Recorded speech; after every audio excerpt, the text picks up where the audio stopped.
All right. Welcome. Co-Video Live TV, episode number 39. Everything seems to be in order. The usual problems getting everybody on the same page with our what do you call it? Telenetworking, Zoom. I switched to Zoom.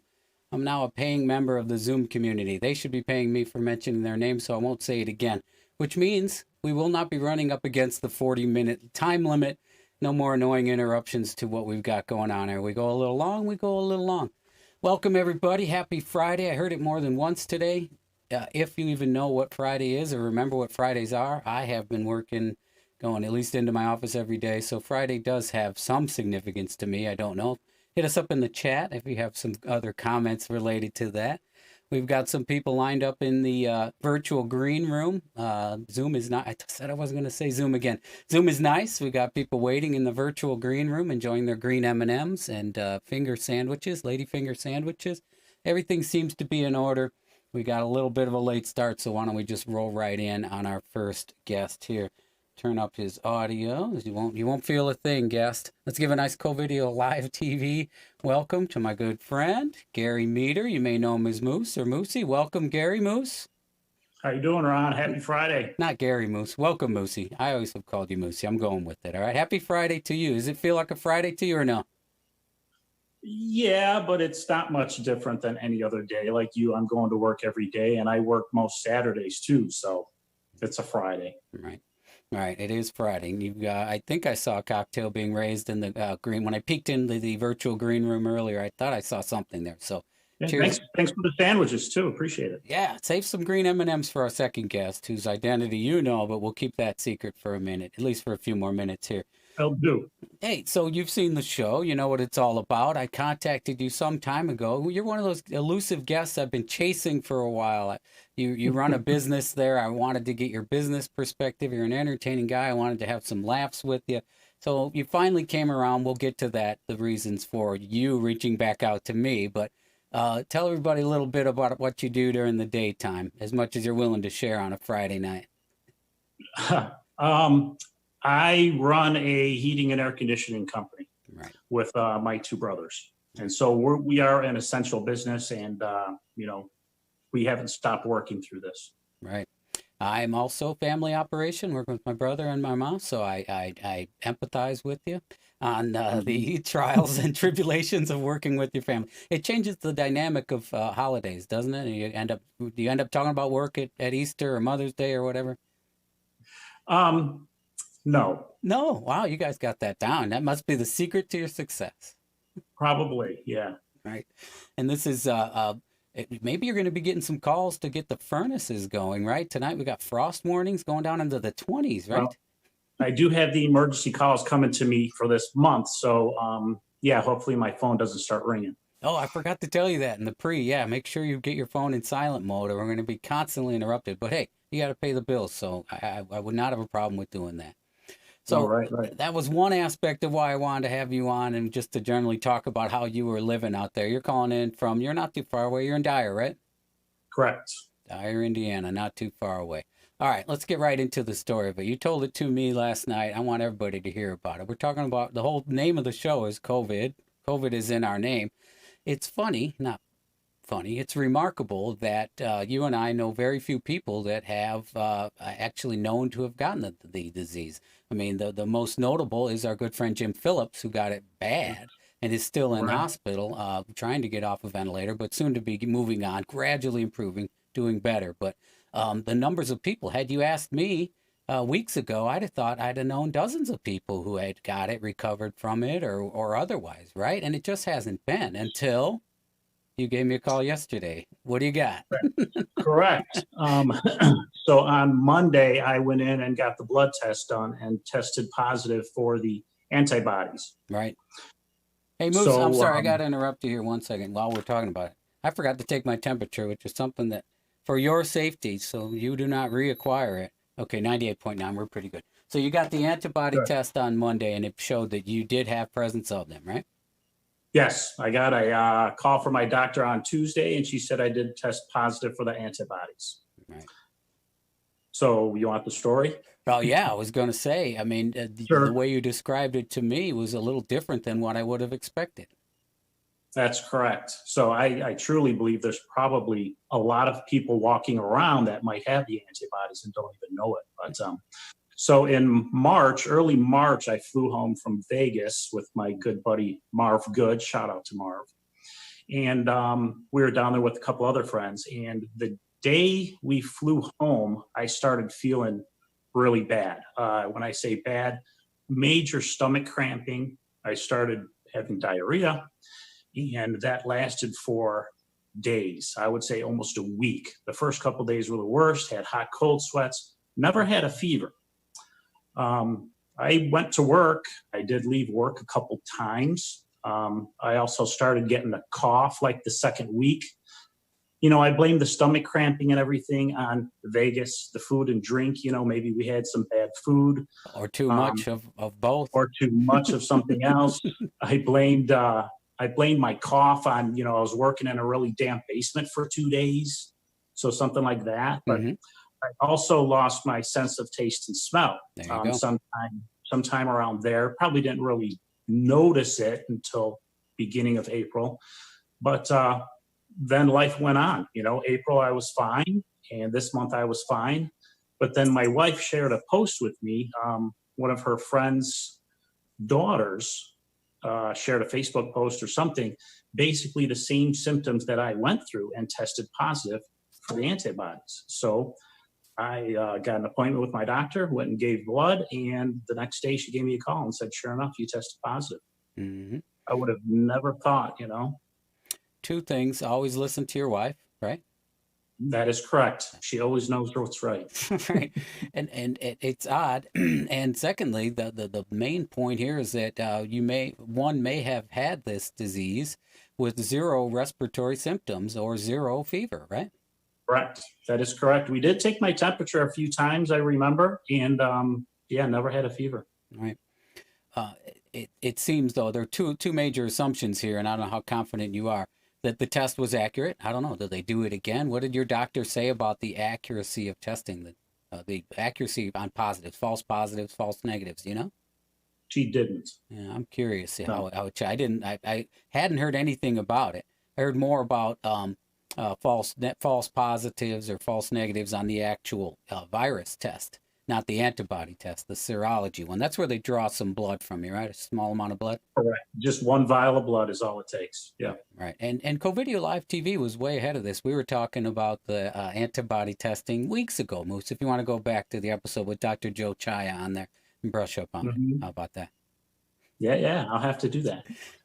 You mentioned something your doctor told you about the possibility that the COVID-19 or the China virus is mutating, and maybe it's presenting itself in different ways after it has mutated, right? Is that what she mentioned? That she stated there's 3 strands of coronavirus. You know, you read that there's multiple and many strands. You know, who knows? I'm just I thank God that I didn't have the respiratory, that I didn't have to get hospitalized like our poor friend Jimmy. You know, I'm very fortunate. I do believe that I did have it because that just makes sense for what I went through, you know, in March, because normally I wouldn't have those type of things. You know, I did blame the loss of taste and smell on allergies because I do have allergies. But I haven't had that problem in years, you know, as far as stomach cramping and the cough and everything like that. I'm normally a pretty healthy guy. So, yeah, I can vouch for that. But yeah, I have I'm pretty sure the test was positive and, you know, accurate. Right. Has anybody approached you about donating your plasma or anything like that? Have you heard about that?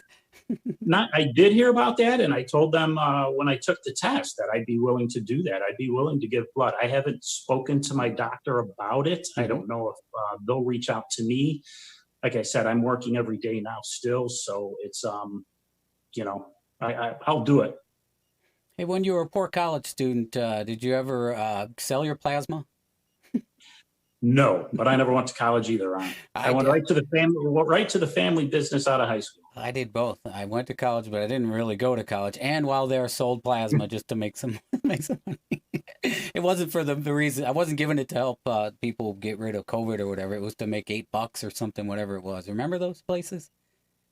No, I don't actually. Yeah, the real hardcore people, I won't name names, were on it regularly, and they would go with some regularity. If you timed it right on the weekend, you had to drink less. You got drunker faster if you did, say gave on a How, Saturday. how often could you give it? Some amazing amount. I'd have to consult with my unnamed friend on exactly what that was, or maybe some medical professional could chime in on the on the chat there. But it was pretty regular. I thought it was at least once a week. It was strange because they put most of it back into you, right? Something they separate, take the plasma.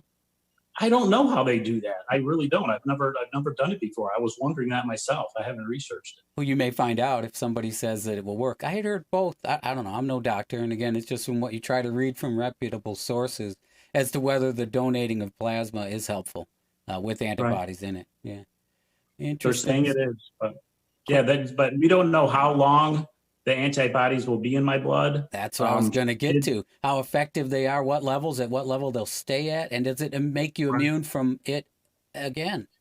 she said that most likely no one can get it from me at this time. However, there's still a possibility that I could get it again. Hmm. They don't know. Hmm. At least my doctor doesn't know. Yeah, there's quite a bit of unknown about this, and There I is. don't know. I don't know what your thoughts are on the rate at which states. You're in Illinois. There, I'm in I'm in Indiana. Indiana. Well, you live in Yeah, Indiana, but your business operates out of Illinois. right. The rules and restrictions that can control or determine when you can get back to work or at what speed you can. You guys were deemed essential, but I'm sure you have customers that have businesses that have been closed. Do you expect you'll see a lot of work coming from them as they open?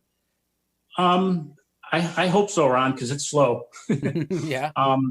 We actually had a job lined up for Monday, and the customer called us yesterday that he contracted COVID-19. So that job's getting pushed off.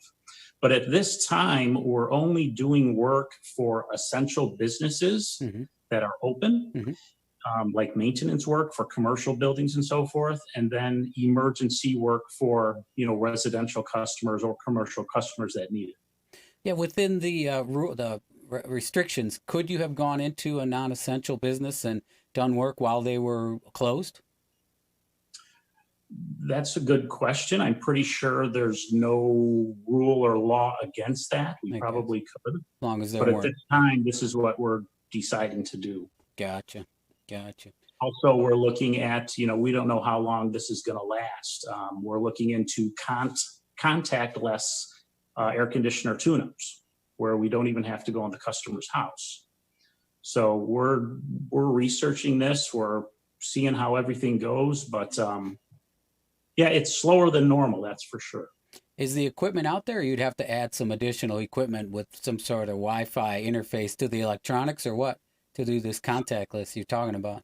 Well, to do the contactless, we would talk with the consumer. We would have them, tell us what size filter they need and if they Hmm. need a new one, Hmm. make sure that they have all their vents open and so forth. And you could do a good maintenance call just from the outside. There are a few items that, you might want to go inside for, like blowing out the drain tubing. But if someone really needed something, we can do contactless. And then if that doesn't work, if something does need to go inside, then we would have to address that later. I won't give away too many of your secrets, but you did coach me through at least once getting my furnace going remotely. So I guess the concept is proven. There you go. With a little bit of steel wool, that's all I'll say. Yes. All right. Don't tell all the secrets. I know, Ron. I'm done. I'm done right there. I won't tell you where to put it. All right. All right, Moose, we're getting near the halfway mark, and we got our other guests. I think he's finished all the green M&Ms already, so we got to get over to him. Anybody you want to say hello to in particular before we cut you loose? No, I'm just, I'm happy everyone else is staying safe. Prayers out to Jimmy Phillips and his family. And yeah, let's keep fighting this. I think it's unfortunately going to be a long road. All right, move your lips while I say this. And I'd like to thank my wife for encouraging me to get the antibody testing. Come on, Moose. I thought I fed you Like that to line thank earlier. my wife for always being right and getting me tested. Yes. All right. Perfect But note. she, by the way, did get tested also, and she came back negative. Right. Everyone else I've been in contact with came back negative. So we're trying to keep our social distancing. Excellent. Excellent. All right. Can't wait to see you in person again. We'll hoist a couple of beers someday soon, I hope. You too, buddy. All right, Moose. Thanks for joining us. Thanks. Take care. Bye. All right, everybody. We're going to roll the logo up here and bring our second guest on. Please stand by.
All right, hang in there. We'll be right back. I got my second guest. We're running to a little snag here. Hang on. We'll be right back.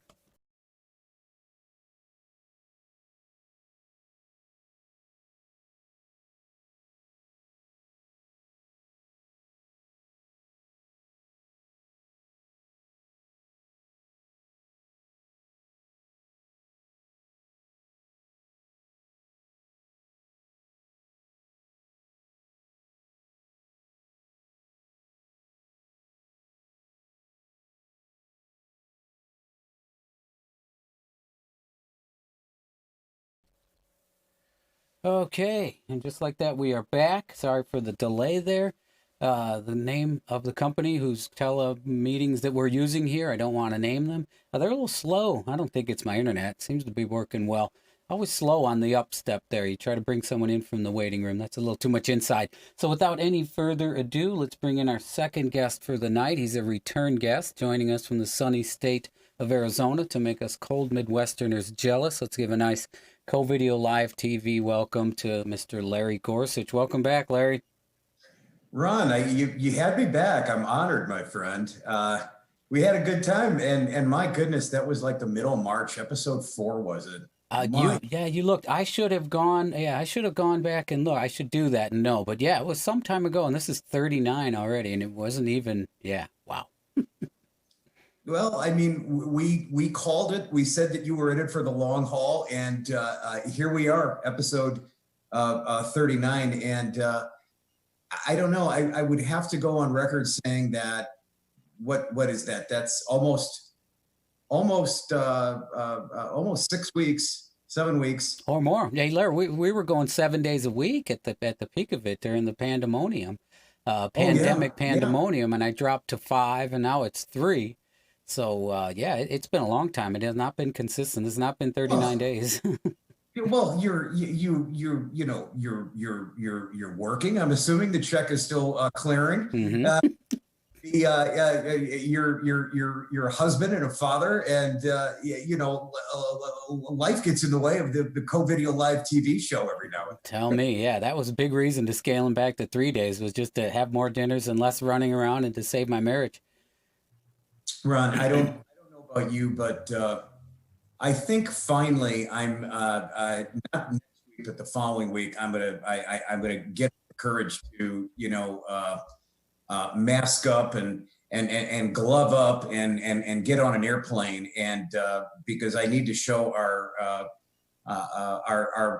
compadres at my Kansas City plant some support and some love. I haven't been there in a long time, so I think I'm finally going to emerge from the home and get out there. I must admit I still am not really comfortable with the proposition. Yeah, that's what I was But going to ask you. Did you foresee whatever, eight, let's call it 8 weeks ago when we just started? It was just after it was right St. Patrick's Day, I think was the first or second episode. So right March 17th. What did you see? What did you see that didn't come true? Where did you think you would be that didn't come true as far as here now on May 8th? yeah, well, I mean, what I guess didn't come true was I personally thought that by I don't know I don't really have an educated guess on this. I thought we would be a little more in the clear. So that's what did not come true. I really, if you were to ask me, if we were to go back to that March 18th and you were to ask me, where would we be in, where would we be in the early part of May or something, I would say, life would be resuming pretty much back to normal. I was pretty sure that like April was going to be the real hunker down month. But by the end of April, everything was going to be, relatively back to normal. But, really not the case at all. No. For those people that are traveling, apparently the flights are getting a little more full, but ports are still like ghost towns, and so we're not even really close to normal, Ron. And so I guess that was what did not come true. I was expecting us to be a little more in the clear. What about you? I honestly thought maybe I bit into or fell for more of the nasty side of it when we were counting ventilators and trying to figure out how many people were going to need them and life and death decisions. I thought it would be a lot worse than it is. And I don't know if it's just this area that hasn't been hit that hard, but I really don't know that many people except for the aforementioned Jim Phillips. And then my buddy Moosey that was just on there as well. A handful of others I can think of that even had it. Only one ended up in a hospital. I thought it was going to be a lot worse. Which doesn't mean, and also the way that people responded with lockdowns and shelter in places, call it an overreaction, doesn't justify a haste to get back to normal. Though at the same time, I don't think. I don't either. Oh, without question. I don't know. I don't know. I shared with your brother Chris, and I don't know if you knew this, but a couple of years ago, I welcome to the 50s. I'm going to be 56 here in July. But Mr. Gorsuch, you're a type 2 diabetic. Congratulations. And so that and then I started to see the splits in the data on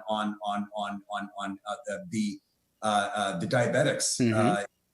New York doctor had 100 patients, and 50 of them were either diabetic or pre-diabetic. And so, I've been taking this very, very seriously. So you're absolutely right. I mean, I don't think there's any reason. What I keep hearing now, and I'm sure like you're concerned with your mother, I'm concerned with my parents too. What the advice that my dad's doctor gave him was, it's time for you to start getting out of the house a little bit more, walking. And my dad keeps saying, well, what about the 20 at the home in Munster that have it? He keeps citing the home where they got hit pretty bad. Yeah. Mm-hmm. And the doctor's like, listen, mask, social distancing, wash your hands. Mm-hmm. So I think what's going to be really, really interesting to see is, what the new norm is. I can tell you right now, social distancing has really, really put a damper on the productivity in our distribution center in Kansas City, as you would expect it to. Mm-hmm. I mean, there's going to be a lot of just things that we can't even foresee yet, and what is going to become the new normal. That's going to be very, very, very interesting. But when I was in the virtual green room, and I wanted to thank you because with the green M&Ms, you would assume that they would just automatically be peanut. Oh, they're peanut. No, they're plain. Yeah, I appreciate that because I'm on that plain M&Ms camp. No, I stocked up on those early. After episode 1, I realized there was going to be high demand and I better secure my supply. Hey, if you're a big baseball fan, you're in Arizona, you would have been taking in some spring training already by now, right? I mean, for sure. Would you tune in yeah. for a game that would be no fans? Would it make a difference to you? to tune into a game with no fans in the seats? No, I mean, I would tune in, you know, because I mean, everybody's dying for that. But I mean, I think just the novelty itself, watching a game without fans, might pose some interest for some folks. Right, just to see it. Short-lived. But no, I love the game enough to where I would definitely tune in. You know, it's really interesting what they're really talking about now. I think the most current model, Ron, was I think 3 states. They're talking about California, Arizona, and Texas, and then 3 10-team divisions. I mean, it's you know, part of me is just kind of like, you know, really for what purpose, man? You know, I mean, I don't know. I really don't know if it's worth it at this point. It's like an 100-game season or something. I mean, I don't know. People are dying for sports, though. Yeah, I know. I mean, I know. I was thinking about that. So it is a long season, and then that's what baseball's known for. And you earn the right to be in the playoffs and make it to the World Series. Would they ever just play and not do a World Series, not do a postseason playoffs, or some sort of different kind of playoffs at the end of the season that didn't have as much weight as it, not declare a World Series champion, just to get some baseball out there for a year, you know? I would hope so. I think that would be, I don't think there would be anything, you know, I don't think there would be anything wrong with that. I mean, I would even think at the end of the day, if you would just like crown the 3 of these, you know, 3 of the division champions, if they're going to do this 3 division format, I think that would be just fine. I really do, Ron. People just want to see some baseball, and I don't really care if they. This is a year where I think if they do something, they're going to try to be experimental. Mm-hmm. They're going to probably try to use some automation on the umpire side. They might try an electronic strike zone or something. They're going to try a lot of new things. But right. Speeding up the game, you know, 8 innings. Yeah. Right. Yeah. But, you know, I wanted to get back to something really quick before I forget it. I'm getting older and I forget stuff real easy now. Please do. While I was in the green room, I was listening to you guys, and it was a real interesting take. But I'm with you too. I really thought, here's something that didn't come true. Here's another thing that didn't come true. Maybe even more better to your point. I thought I would know at least 10 or 15 people that would have this right now. Exactly. Like you, I know only of 2. A work associate came down with, got diagnosed with it, and Jim Phillips. I was very, very good friends with Jim's older brother, John. I went to high school and we actually roomed together at Indiana State for 2 years. All right. I've been in touch with John. And it hit, you know, it obviously hit Jim really, really bad. The other person that I knew had it. It was just kind of, I would say, a milder case where he literally really bad and had to stay home from work for a week. Yeah.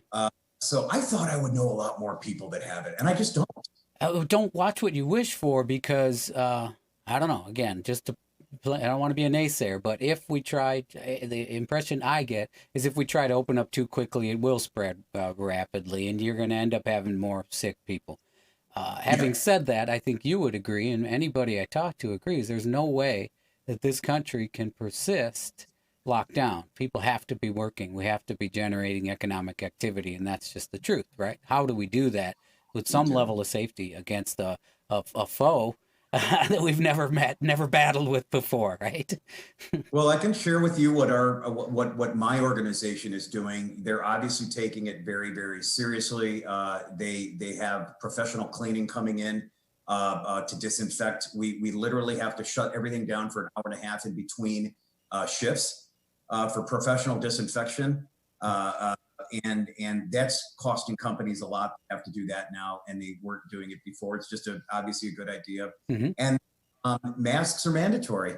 The only time you're not required to wear a mask is if you have your own office and you shut the door. But if you're in your office and your door is open, your mask needs to be on. And if you're obviously on the distribution center floor, you need to. And then in our corporate environments, it's the same thing. It's masks, and everybody's getting their temperature taken before they get in. Before they go in, there are nurses on site, and everybody's getting their temperature taken. Yep. So, which is your point. and we can talk about that it's on your next return visit. But the temperature taking would indicate whether you're showing a fever now, and asymptomatic carriers or people who are carrying before showing symptoms. That's one step. It's a decent way to try, but it's no guarantee at all, right? No, it isn't. Hey, and speaking of that, I want to go back to your protocol of taking your temperature before the show. I saw that you did do it today, so Little late. thank you. I did expose. Yeah, for yours. Yeah, I exposed no, my first guest. I still do have to ask: was the episode where you did come out of the gate hot? No, 99 What was the highest something. temperature? When I've been running, I've been sweating before. It gets warm in this room with all the gear, but no, never even close to 100. Never over 100. So I've been solid. Yeah, that would be a Okay. shocker. I don't take it all day long. I don't pre-check just to see. I mean, if it's high, maybe the show doesn't even go on, or I just go through it like Jordan when he had the fever. I know. So, Ron, I guess nothing has really changed. I probably feel a lot like you and your family. I hope that Tammy and Cassie and Mitch are all doing well. Yeah, we have been. We I just want to get on a plane. I want to just get on a plane and go somewhere. I want to get. I'm going to have another guest. Yeah. I'm going to touch on travel next week with some guests. I definitely want to do that. Hey, well, we didn't have a chance to talk about, and it was one of the main reasons I brought you on before, and we're almost running out of time here to talk. You are a drummer. I've learned some things from you. I want to talk a little bit about drumming. Earlier in the week, I had heard on the radio the studio version of Frampton, Show Me the Way, right? If you heard the studio version of Frampton, Show Me the Way. And I was curious what your impression was of the live version, where the drummer switches to the 16th notes on the hi-hat during the chorus, and whether you like that or not. Have you had a chance to look that one up? Oh, Ron, wow. Absolutely, my friend. So, well played.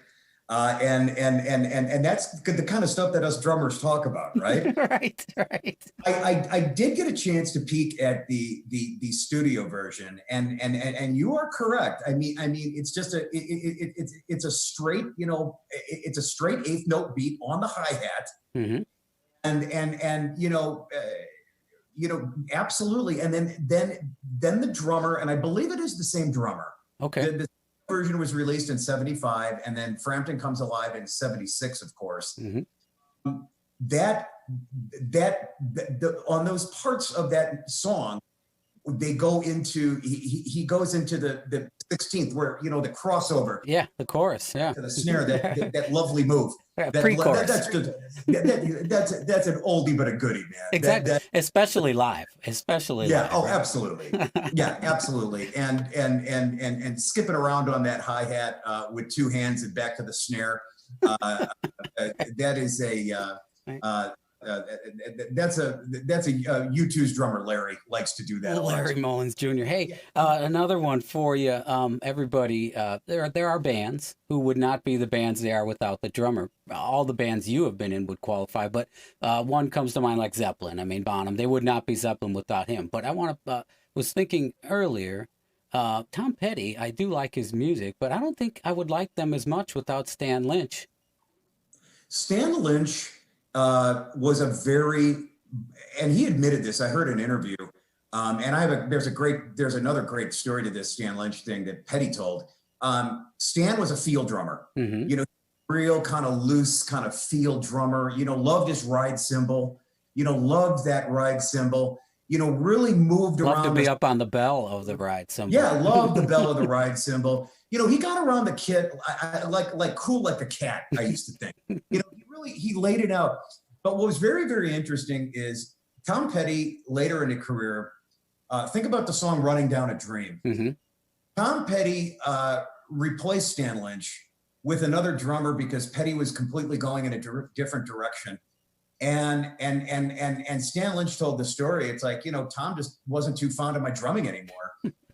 and Petty went after a guy with a more like metronome approach. Mm-hmm. So just Running Down a Dream, you can't really imagine Lynch doing that kind of style. Right. Lynch way more kind of like laid back. So that's interesting you brought him up. But yeah, Lynch really defined the petty sound in those late 70s, early 80s albums for sure. Definitely. Damn the Torpedoes. I also think of what Bill Bruford did for Yes when I think of the song Roundabout. Mm-hmm. Bruford really helped define those real critical and essential Yes albums. Fragile, Close to the Edge. Alan White later went on to be the Yes's drummer and a great drummer in his own right.